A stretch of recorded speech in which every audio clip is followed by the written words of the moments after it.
Joining me now is Tim Mahoney. He's the Chief Executive of Honeywell Aerospace. Now, you have many components, including some of the avionics, some of the fly-by-wire systems there. What does that plane represent for you? Well, the 787 represents really a breakthrough from a technology standpoint. Honeywell has about 12 different systems, both mechanical, avionics, and software on the 787.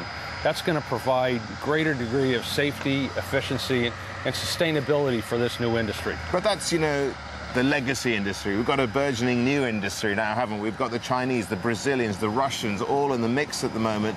Now, for instance, you signed a deal with Comac for their C919 aircraft. Now you're going to do the fly-by-wire system for them. What does that represent in terms for you for Honeywell? And, you said that Comac, who makes the plane, is where Airbus was 20 years ago. Yes.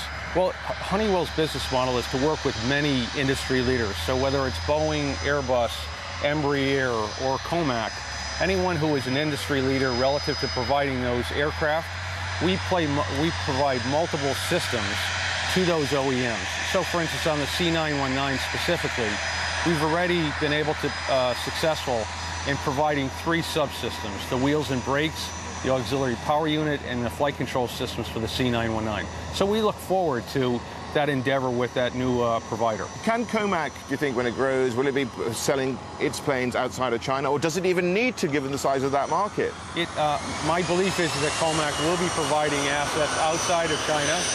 That is why they're very, very focused from a certification process with the regulatory agencies outside of China. Right, so, it's going to have to do that. But what about, this duopoly? This is what I'm trying to get to here. How quickly will it, do you think, be eroded? I'm not necessarily sure that it will be eroded. If you look across the other sectors within aerospace, like the business and general aviation market, there are more than 2 large players in that space.